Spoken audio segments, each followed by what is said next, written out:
Hello and welcome to TC Josh. My name is Logan Zero, and I'm back at it again once again with some Union Arena. But today we have really cool, exciting, happy news for myself, probably some people as well.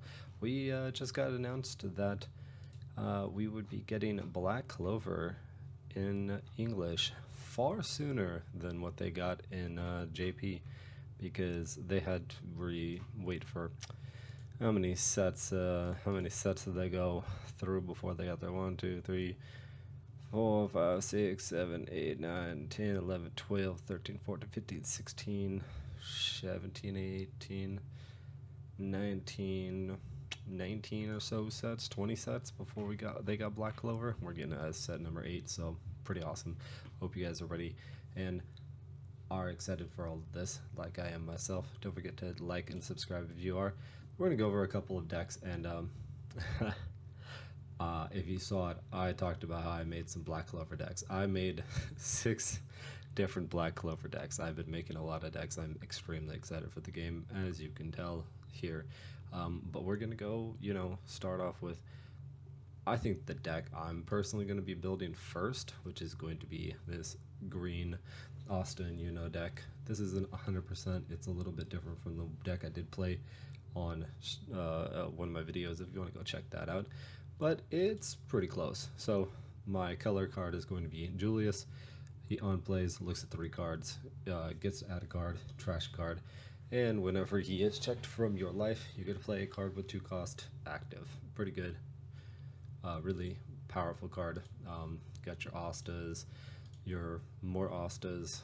This one, you get to place a card on top of your deck, give him 1,000, which is really beneficial because this deck, you want to have a lot of cards on top of your deck, so that way you can activate your raid effects with your not this raid, with the raid who checks the top card. If it's a green card, you can play it or you can raid it, and the Asta in this set for the raid is a 3 cost raid, which is crazy. It's only a 3, but yeah. So he also gets to reveal the top card if it's a 3. He gains impact, both of the effects you really want to have.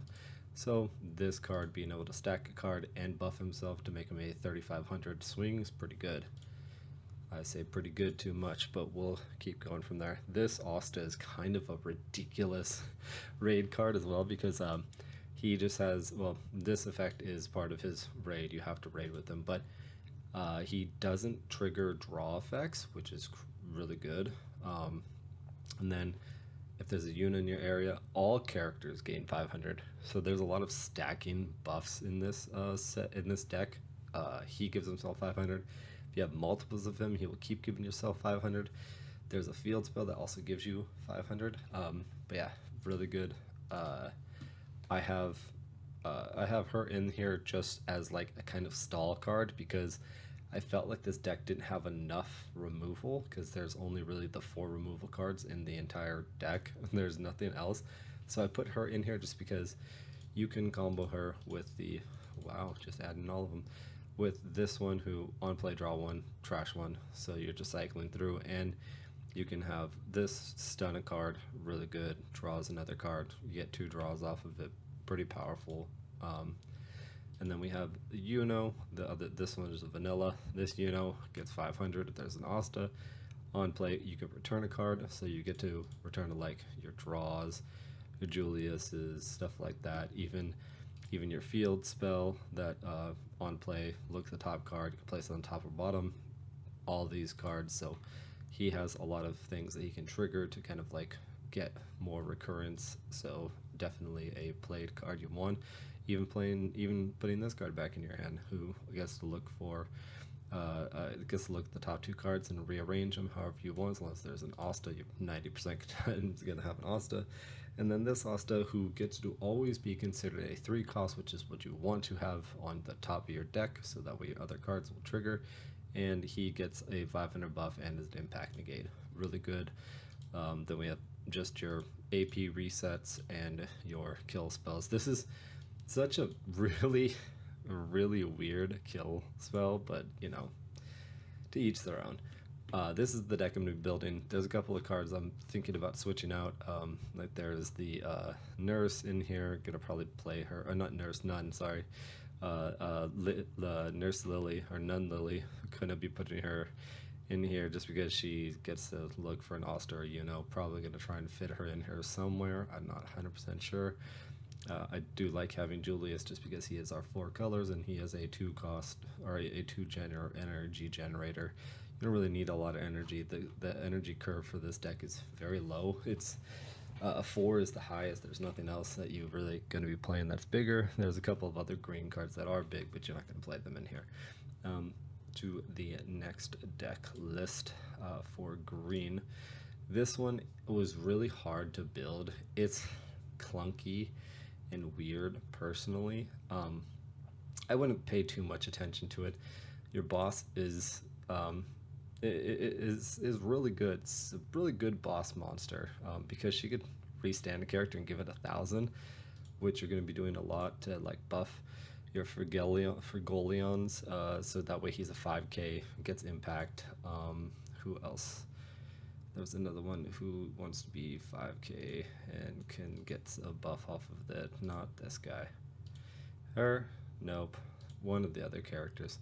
But yeah, they want to be buffed over 5k, get other plays. He's just a swinging, gets to draw 1, trash 1. And then you have Yami who can help do the same effect as the other character. He can buff for 1,000 as well. It doesn't get to restand, but he gets to do it every single turn. Pretty good, just like this one does.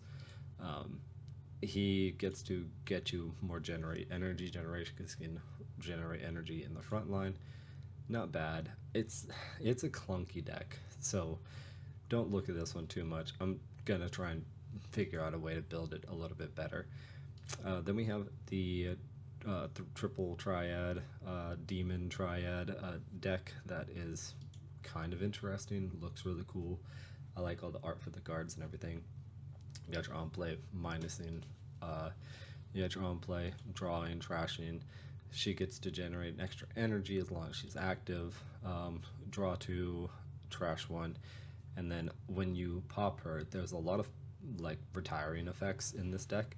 You get to play a card with 2 energy or less from your hand rested. So there's a lot of like trashing effects or on retire effects in this deck. She's also the color trigger for the deck. He's just your 0 cost impact negate. You definitely want him. And then his raid effect keeps the impact negate. You get to place 4 cards from your outside to your removal area, and then all of your opponent's characters with 3,000 left can't block him, so he doesn't get chump blocked. So that's pretty good. And then when attacking, draw a card, and as long as he wasn't blocked, you don't have to place a card from your outside from your hand to your trash. So it kind of forces your opponent to be like, do I want to keep letting them have free swings and draws, or just kind of like throw away my 4Ks? It's really cool and I like it. And then this character is the start of the triggering your retires, because you get to just trigger retire a character and then draw 2 cards. So him with her, you get to play him, pop her, she gets to play another card, you get to draw 2 cards. That's a lot of hand advantage that you get to recycle with. On play, look at top card, place that card on the top or into your outside area, if you're trying to like mill cards out, because there is a card that lets you gets more powerful while you have cards in the outside because you want to remove them.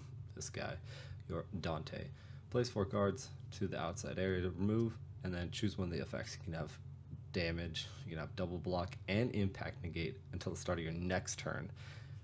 Really crazy because he can just be, I'm just gonna swing 4k and you're either taking 2 or you're losing something, or hey, you can have double impact negate blocks.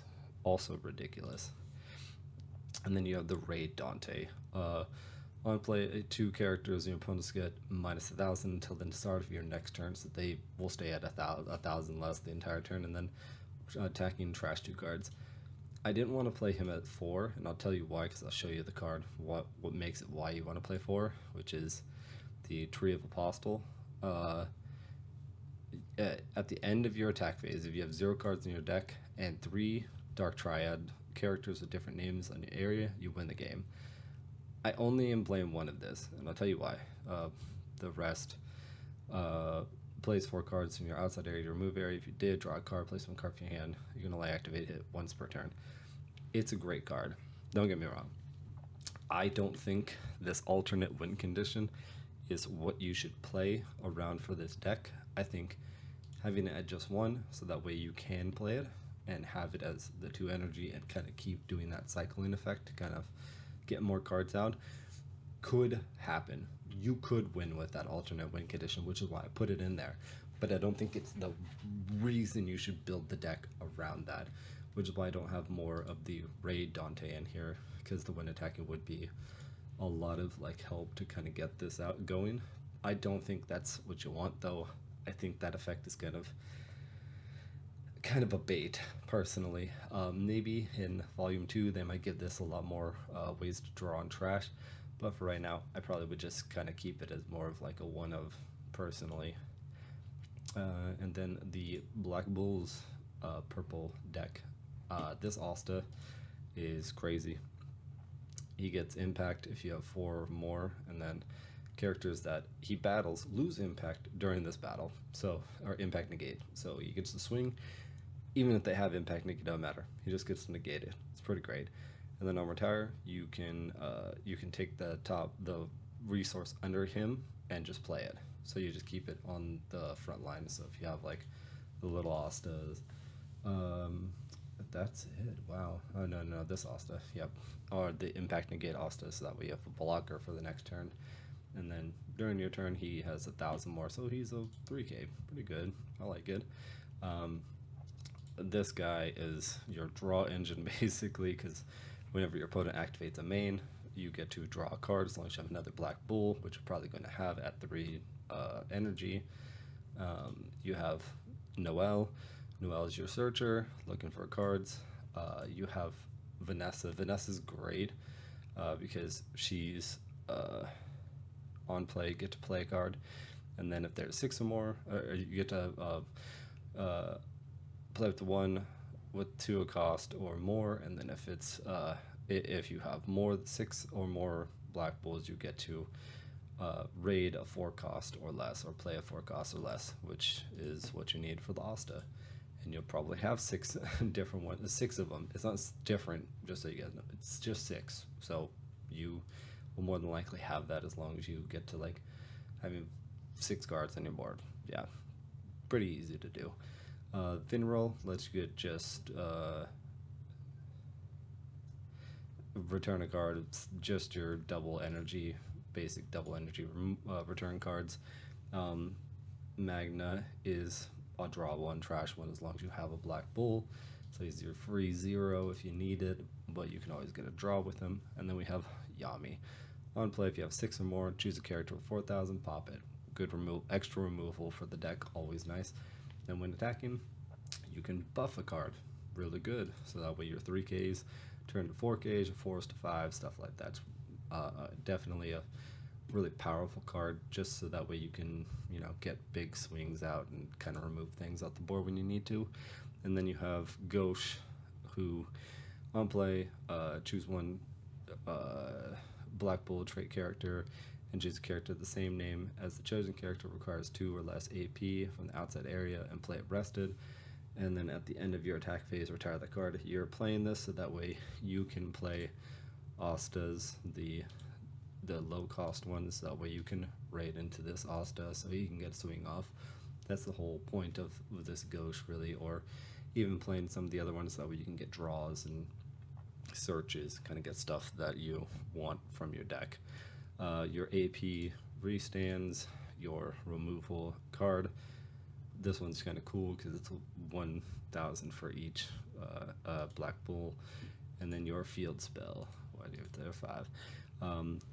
If all of your cards are Black Bull, draw a card, or you can take 1 Black Bull from your outside area, your hand to your outside area, and draw a card. Draw 2 cards. Really nice. I like it. There's a Henry in here that lets you activate this effect multiple times if you want to, but I didn't really feel like it was good enough to be put in the deck. Yeah, and then we're gonna go to this one. Is also kind of a clunky one I built because it plays off of events, and there's a lot of event searchers and everything, but these events I feel like just aren't great. Like it buffs, and then they have to they can't block, and if it's a Noel, then they have to block, which is weird because you're basically making it like a 6k, and they have to just block the 6k, but you don't give nothing has impact in the deck. Or there's, yeah, there's only 4 cards that have impact, which I believe is just this Noelle, and it's only if you activate an event this turn, so you're making her a 6500 just so you can, you know, get impact. It's kind of personally. It's like I'd rather play this and activate the like the removal card, which I don't think they have. They don't have a removal. That's right. So this is about the best removal you have, is forcing them to block. Yeah, this deck is not super great. There's also Mimosa that gets you to add an extra event, but I didn't really care for it. This one does about the same. The other one lets you grab one from the trash, so it's kind of more of a cycle, but I don't really care for it, honestly. And then you have, I can't say her name to save my life, but she's Impact Negate, and you can place one card from me on the outside area. If you do, add 1 red event, requires 2 energy. All of them require 2 or less besides the AP restand card. So yeah, it's a weird deck to try and get through stuff through, and then you have a field spell that you just get to rest it and look at the top card, so that way you can kind of just make sure you have what you need. And it's a 2 energy, which you need because the Noel is 5, so it's kind of high. Give me 1 second. We're back, and then just if you have 4, I think I might remove this just because it's kind of clunky, and I'd rather have the mimosas. Honestly, I'll just do that right now. I think that's actually a better play to do. Remove her. She helps with this, but I don't think you're actually going to be worrying about the field as much. This card is just a little better. You draw a card, and then reduce the next AP for an event that you're going to play, which is good as long as it costs 2 energy or less. And then you can place an event from your hand in the outside area, add a red event with cost AP of 1 from your outside area of your hand. So you can grab these, your AP restanders, with her if you want, which I think is kind of nuts. So I'm kind of okay with doing this because this trigger is not going to worry too much. You're kind of more wanting that energy than you want anything else. But yeah, this is my event red deck for Black Clover, and we're going to get into the last deck, the Black Clover Asta red deck. Kind of cool. I'm here for it just because I like how they have Libra, whatever. It gets to count as Asta, and then you could also get this card back, but it's the color trigger also. It's pretty great. And you have Asta, who's just your generic 0. This Asta, there's a face down card. This deck does a lot of face down card stuff, so I'm kind of interested in it too, just because Blue Lock does the same kind of thing. He gets 1,000.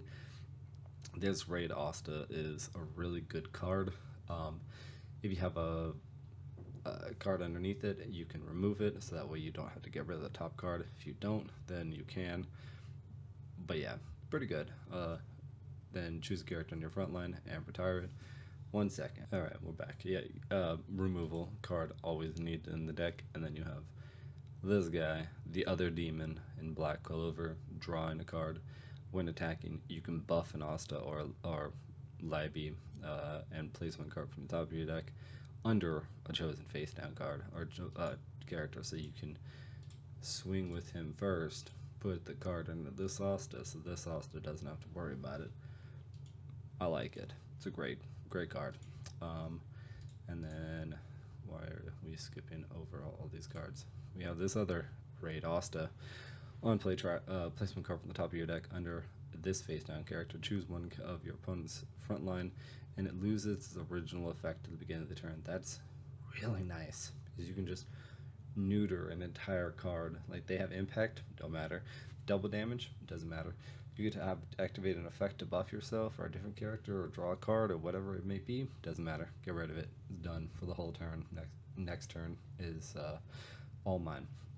And then when attacking, place one face down card from the outside, under this character for outside area, gets impact. Really nice, because you have the other card, not this.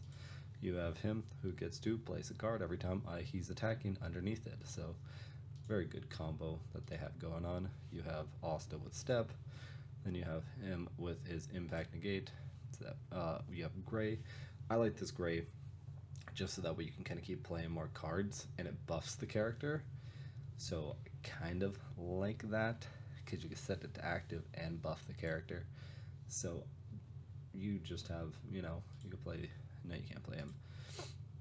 You can play like this Asta. It's a 3 cost, turns into a 4, could turn into a 5 if you have a way to get a card under it. Luck is just a 0. I didn't have a lot of zeros. As you can see, my 0 cost is 8. This took a long time to build this deck, just so you guys know. This Mimosa, I put her in just so that way I had more double energy, because there's 5 costs in here and you need at least 2 or 3 double energy producers, which I only have 2, so it's gonna be hard to get the 5s out, but hey. And then you have your AP and your removal card with your Asta, and that's the deck. This is the 6 lists of all of them that I am personally going to be looking into and playing once the set comes out. So happy that the set is coming out early for us, because I was totally not wanting to wait until set 20 basically. But now I'm kind of curious, like, what else are we going to get ahead of what JP got versus us? I'm honestly hoping, Blue Lock is after this one, but hey, if it's not, I'm okay with saving a little bit of money for until then. But yeah, hope you guys enjoyed. I know this is a long video. People probably can skip around and check through and everything, but if you stayed all the way through, thank you very much. I appreciate it. Don't forget to like and subscribe, and if you are pumped and excited for this, let me know. And check out my lists. You can go and see I've built quite a few already. But yeah, keep collecting shiny cards, keep collecting shiny cards, and I will smell you later.